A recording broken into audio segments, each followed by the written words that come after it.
大家好，啲客人成日問我，冇意思啊，貼足貼都冇用嘅，貼極都唔濕，定係我身體太好呢？首先呢，我有兩方面可以講起。第一個呢，就係香港屬於一個潮濕嘅天氣啦，尤其是係春夏嘅季節，形成咗外濕。第二，大部分人成日都坐 office，唔走動，食多甜嘢又多，形成內濕。咁所以呢，一般嚟講，貼完足貼呢係會濕嘅。足貼咧可以有一個去濕、去邪氣、令到氣血通暢嘅功效，同時間咧都會令到我哋嘅睡眠有所改善。咁正如我頭先所講啦，佢亦都可以令到我哋嘅氣血流通。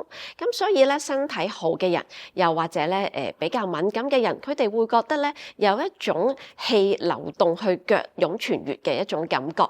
當然啦，足貼其實咧亦都會係濕咗嘅。如果唔濕，最主要咧係有一啲嘅位置堵塞咗，令到氣血唔通暢，所以我哋先至會覺得足貼冇效。咁樣我哋可以點做咧？最主要有兩個位置，第一個位置就係我哋嘅腹股溝，即係我哋嘅三角位，佢係屬於中醫百虛裡面之一，脾嘅邪氣所在。我哋可以由上到下去按揉一下，尤其是摸到一啲結節嘅地方，我哋咧特別可以加重我哋嘅力度。第二個咧就係膝後嘅位置，亦都係委中穴，佢係腎嘅邪氣所在。同樣地，我哋可以先按一下，又或者用拍打棒拍打。咁另外咧，都想提大家咧有幾個嘅注意事項嘅。第一個咧就係其實每個人腳嘅大細都有所不同，需要嘅時候咧，我哋可以加貼一啲嘅皮膚用嘅膠布，令到周邊係可以完全封好。第二，早上咧其實應該用溫水清洗，次選先至係濕紙巾，切忌用凍水洗腳。亦都建議落床嘅時候着返一對膠拖鞋，就唔會黐黐立立啦。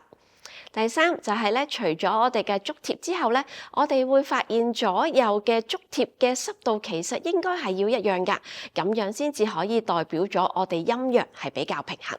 第四，部分人晚上唔中意貼足貼瞓覺嘅，咁建議咧大家咧可以日間貼8小時都會有效果。咁最後一樣咧，我自己個人喜歡咧就會中意用呢個薑足貼，因為咧薑個性味係比較溫，而且咧佢可以有驅風祛濕嘅功效。咁希望咧呢集可以幫到大家，拜拜。鍾意呢段片嘅記得 Like、Share、Comment 同埋 Subscribe。如果有咩 topic 大家想聽，歡迎留言俾我。